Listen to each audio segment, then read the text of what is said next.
उससे और अपनी असलियत को छुपा पाते हो। झल्ला जाओगे, आपके सामने सब उगल दोगे। तुम अपने अंदर के हैवान को ज्यादा देर तक छुपा नहीं पाओगे। नंदिनी लेकर आएगी नियति और रियो की असलियत, करण के सामने करेगी उन दोनों का पर्दाफाश करके उनकी वीडियो रिकॉर्ड। जी हाँ दोस्तों, क्योंकि सास भी कभी बहू थी का आने वाला ट्विस्ट होने वाला है बहुत ही जबरदस्त। दोस्तों फाइनली अब आपको देखने को मिलने वाला है कि नंदिनी और रियो आ गए हैं आमने सामने। जी हाँ, जब नंदिनी रियो से टकराती है तो यहाँ पर नंदिनी के तो भाई सुध बुध ही गुम हो जाते हैं और वो शौक में चली जाती है। जी हाँ, जैसे ही वो रियो को देखती है ना, उसे अंश याद आता है और भाई याद भी क्यों ना आए, हूबहू वो अंश की तरह ही लगता है। वेल दोस्तों, ये तो आपको याद ही होगा ना कि अंश ने नंदिनी के साथ क्या कुछ किया था। सारी हदें पार करना, जबरदस्ती करना, बात बात पर करीब आना और यहाँ तक कि हर हद पार करके नंदिनी की जिंदगी को बर्बाद कर देना और फिर शादी होना। ये किसी फिल्मी स्टाइल से कम थोड़ी ना था। नंदिनी की लाइफ को हेल बनाने का काम तो अंश ने ही किया था।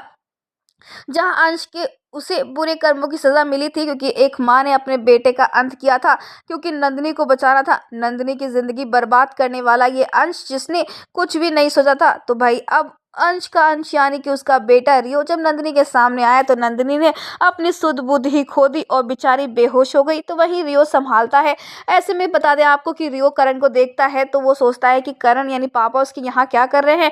अगर वो मिलने आते उनसे तो वो बताते, लेकिन वो किसी और वजह से यहाँ आए हैं। और रियो अपनी माँ नियति को नहीं बताता कि करण यहाँ पर है, क्योंकि वो टेंशन लेने लग जाएगी। रियो वहाँ चला जाता है तो वहीं नंदिनी आती है तो करण से बहुत ज़्यादा अपसेट होती है, क्योंकि यहाँ पर फाइनली नंदिनी बताती है कि हाँ उसने रियो को देखा और ये सब कुछ क्यों हुआ, क्यों नहीं उसने रोका, उसको डर लग रहा है। जी हाँ, अब नंदिनी डरती है, उसे डर लग रहा है क्योंकि वो सब कुछ अतीत जो है उसका सामने आता है तो वो डरने लगती है। तो वहीं करण जो है अपनी पत्नी नंदिनी को सहारा देता है और उसे ना डरने के लिए कहता है। जहाँ दूसरी तरफ तुलसी भी अब यहाँ पर परेशान है नंदिनी को ही लेकर।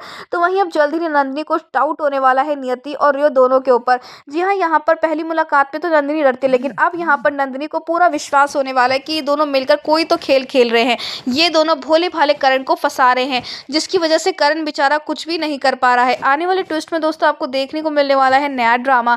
जी हाँ, फाइनली यहाँ पर नंदिनी अब जब फॉलो करेगी ना नियति को, तो नियति और रियो की इस बातचीत को नंदिनी रिकॉर्ड करने वाली है, जहाँ पर अब इनकी असलियत फाइनली सामने आने वाली है। ये दोनों माँ बेटी मिलकर नाटक कर रहे हैं। जी हाँ, यहाँ पर नियति की एक बेटी है ना कि बेटा, और यहाँ पर नियति रियो को भी फंसा रही है, झूठ झूठ बोलकर उसे इस परिवार के खिलाफ कर रही है। इनकी ये पहले से ही प्लानिंग थी कि ये लोग करण के सामने आएंगे और शांति निकेतन में घुस जाएंगे ताकि वो अपना बदला ले सके। तो दोस्तों अब देखना इंटरेस्टिंग होने वाला है कि आखिरकार नंदिनी क्या ये वीडियो सही सलामत घर पहुंचा पाएगी, तुलसी के सामने ला पाएगी या नहीं। पहले हमें कमेंट किया शेयर कर दोस्तों, आप कितना एक्साइटेड देखने के लिए आने वाला ये जबरदस्त ट्विस्ट। क्या आप चाहते हैं कि जल्द से जल्द ये रिकॉर्डिंग नंदिनी जो कर रही रिकॉर्डिंग करण को पहुंचा दे और एक्सपोज करे नियति और वो दोनों को? तो हमें कमेंट करके बताएं। ऐसी टीवी के लेटेस्ट अपडेट के लिए चैनल को सब्सक्राइब कर ले।